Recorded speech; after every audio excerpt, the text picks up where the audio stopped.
Primeiramente, eu quero, é minha última intervenção, né, pelo menos uma parte assim, de mesa redonda. A boa, hein? A última é da morte, a boa. A boa, Boa, muito obrigado, muito obrigado. A última Não meu tempo aí, obrigado.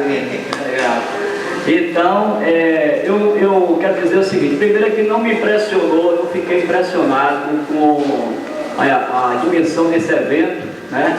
Vou ficar aqui, que coisa maravilhosa, não me impressionou, foi compatível com o que eu pensava, até porque eu já conhecia algumas das pessoas aqui do Maranhão, então a minha expectativa foi inteiramente, correspondeu à minha expectativa. E eu queria também agradecer a plateia, né, porque a gente fala mal da capoeira, a gente mal disso, daquilo, tem um mestre da Rede Globo, tem um mestre da rede da SBT, tem um mestre da capoeira, tem um mestre da periferia, tem um mestre, não sei não, mas até onde eu outras pessoas têm participado desses eventos, se tem contado com uma educação, né, um interesse e a educação por parte das pessoas que nos escutam. Eu acho que isso é um grande ganho da capoeira. Eu tenho certo, quando eu vi assim, que eu vi esses temas, na verdade, por opção, eu não entraria na mesa redonda, né? Eu tenho essa coisa do professor de educação física, eu até me empolguei no dia e estava muito preocupado pelo rapaz da CUFEC, que é um rapaz muito educado e se colocou de uma forma muito interessante e não arrogante, né? Isso é importante, defender seus pontos de vista sem arrogância. E a mesma coisa essa parte da confederação ou da legislação, eu tenho um certo receio de que com essas discussões, essas polêmicas, a gente venha legitimar uma coisa que parece que ela não tem legitimidade, né? Essa questão do mestre, né? Essa questão, toda essa questão, quer dizer, às vezes eu fico assim, eu já vi muito mestre, até mestre de renome, né? Em determinados momentos, eles são contra, mas em determinado momento, isso aconteceu com os mestres baianos. Estou falando dos mestres baianos, que eu sou limitado em capoeira, porque minha vivência é só na Bahia. Conheço de outros lugares, mas eu estou falando de onde eu tenho vivência.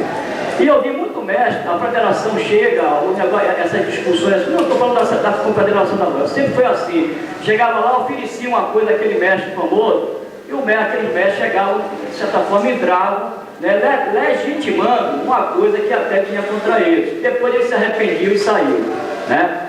Então talvez seja uma burrice, né, minha, uma pessoa também que está de fora, até porque as pessoas que estão por dentro, né, as pessoas que estão tendo suas academias fechadas, essas pessoas realmente podem achar que tem uma visão diferente do que eu estou falando. Eu só queria lembrar aqui uma coisa para você ver como é complicada essa coisa de legislação. Até o Orerê aqui falou da questão do professor, né? Eu não estou discutindo se está certo ou errado, Orerê, viu, Orerê? Não é isso que eu estou falando, não. É para ver que a legitimação da capoeira, às vezes, ela se dá de outra forma, né? A legitimação, por exemplo, eu conheço um mestre de capoeira que no passaporte dele, está escrito lá, ele adquiriu o passaporte dele, nos perguntou a profissão dele, ele disse mestre de capoeira. Então, o Itamaraty, o Ministério das Relações Exteriores, né, pelo costume, não pela lei, mas pelo costume, né, reconheceu aquela pessoa como mestre de capoeira. Ele viajou como mestre de capoeira. Na Bahia, pelo menos eu conheço uns 5 professores de capoeira, eles estão com essa nomenclatura, que a escola deu a eles, ensino em escola, não são formados em educação física, e na carteira de trabalho deles está escrito mestre, professor de capoeira. Então eles são reconhecidos, pode ser professor ou instrutor, eu não estou discutindo o conceito. Eu estou discutindo aqui a forma da legislação. Então, o Ministério do Trabalho, a Secretaria do Trabalho, também reconhece aquela pessoa, né? A questão, com relação à federação, é a questão que compartimentaliza como é que diz, a coisa da educação física para a questão esportiva, né?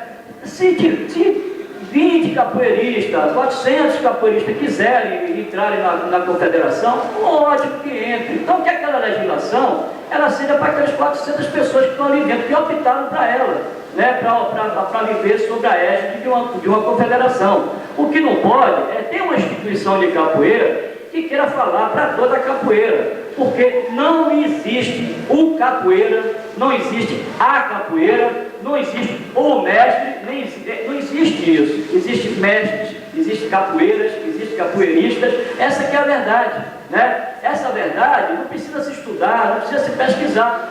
Quem acompanhou os debates aqui sabe perfeitamente, por exemplo, distinguir que o Lua não corresponde ao Bené, que o Arerê, o trabalho do Arerê não corresponde, vamos dizer, não é a mesma coisa que o trabalho. Quer dizer, existe uma diversidade, né? Então não pode ter uma instituição, uma legislação que queira cobrir toda essa diversidade. O cara que está na rua, aquelas coisas que eu sinto muito exemplo hoje do Dique do Tororó, né? Havia um dispositivo natal, hoje talvez tenha mudado, mas quem tem esse documento lá, um estatuto da Confederação Brasileira de Capoeira, que chegava ao desplante de dizer o seguinte, que se encontrasse, por exemplo, um fiscal, né, a ideia, um fiscal, né, quer dizer, o capitão do mato, novamente, acompanhando a capoeira, se encontrasse um cara jogando capoeira, então aquele cara que estivesse jogando capoeira, ele podia dizer, não, você não está certo, né? Então, imagine, você que vai dizer, no dia do Tororó, o cara mete uma lata no meio, um birimbau,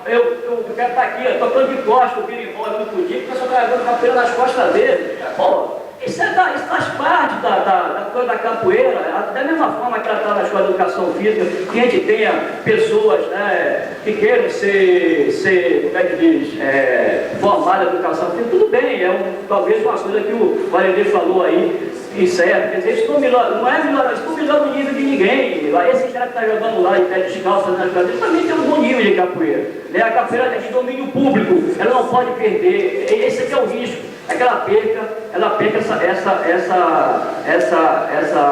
esse seu atributo. Então, meu problema é esse, é essa diversidade, né? E tem uma lei só, quer dizer, todo mundo tem que se encaixar naquela diversidade. Não vai existir isso, né? A gente sabe que eu, por exemplo, com toda sinceridade, lei no Brasil é um negócio que funciona de uma forma muito estúpida, né? E a gente sabe que lei no Brasil, eu estive até comentando isso com uma menina no carro hoje, as leis são feitas às vezes para não ser cumpridas, né? Então se faz lei até sabendo que elas não vão ser cumpridas. Então eu tenho muito medo que essas discussões terminem a gente legitimando, entendeu? Daqui a pouco traz aqui um cara que já estamos trazendo para o meio da gente, né? E meio da gente, não, meio de vocês, desculpa, aí o da gente fica para atenção. E então as pessoas passem a legitimar essas pessoas, né? É isso. Eu quero dizer uma coisa assim, que eu falava isso até para o Sérgio, né? Existe uma frase do Mestre Pastinha, que eu acho ela exemplar para essa coisa. O Mestre Pastinha, quando ele estava à beira da morte, e uma vez nós fomos fazer um evento na Bahia, era o primeiro seminário, o primeiro seminário regional de capoeira, era regional porque era da região, era Angola e regional, tá entendendo? Não era só de regional não. Então, e aí na época eu me lembro que a prefeitura, a Secretaria de Comunicação da prefeitura queria que eu levasse o Mestre Pastinha para o evento. Eu me recusei a fazer, porque o Mestre Pastinha tinha que levar ele de muleta, né? Quer dizer, ele já estava no estado, que só ia criar um clamor para aquela coisa dele, né? Quer dizer, a prefeitura queria um pouco ter essa coisa. Então eu me recusei e uma jornalista foi entrevistar o Mestre Pastinha e perguntou assim para ele, mestre, não sei o que era da capoeira, não sei o que ele falou, ele disse essa frase, olha, isso é uma verdade, a capoeira está bem, quem está mal sou eu, o capoeira, o capoeirista, eu é que estou mal. Então todos esses projetos, todas essas coisas, elas estão sempre visando isso que eu falei, a capoeira, o mestre, o capoeirista, elas não estão visando nunca as pessoas. Essa diferença, esse negócio de dizer, não, que não tem diferença entre Angola e regional, que não tem diferença entre Abadá e não sei o quê, para se criar uma coisa só, isso é problema de quem quer legislar, fazer a legislação, entendeu? O Estado, todo mundo tem que votar e entender que essa coisa tem uma complexidade, que isso é problema, isso são questões que a capoeira levantou, e ela não vai se abrir mão disso. Isso são questões eternas da capoeira, compreendeu? São questões eternas da capoeira. E eu queria queria dizer também o seguinte, falar o seguinte, é que eu tenho visto assim, nesse processo eu tenho visto muitas coisas assim, assim, o que é que o capoeirista, como é que se deve fazer? Eu não sei. Diante dessa diversidade, eu não sei dizer a Lua faça isso, a Lelê faça isso, o Marquinho faça isso, o Patiá faça isso, porque eu acho que eles é que estão com a mão na massa, eles sabem, né? Além de todas essas coisas que eles falaram aqui, que se deve considerar para o acompanhamento do mestre, eu acho que uma coisa importante é criar, né, que esse mestre crie nos alunos uma coisa, é que coloque nele que a capoeira, eles têm um compromisso, né? Esse é o compromisso com os mestres tradicionais. Me parece que é o principal compromisso com os mestres tradicionais, é de contribuírem para a afirmação sociocultural da capoeira. Quem faz capoeira tem que ter esse compromisso, né? E para o aluno, né, hoje quando a gente vê muita coisa assim, muita briga entre aluno e mestre, aqui o Lua falou nisso nesse instante, né, a gente vê assim, o mestre forma o aluno daqui a pouco se desliga, está formando outra coisa, e quebrando uma cadeia. Isso é quebra de uma cadeia. E, na verdade, aí me parece que entre a questão do mestre e do aluno tem um problema. Porque o mestre, o grande mestre, é aquele que deseja fazer um aluno melhor do que ele. Para que esse aluno, a vida toda, passe tendo aquele mestre, mesmo ele sendo o melhor de todos, tendo aquele mestre como referência. É a minha mensagem.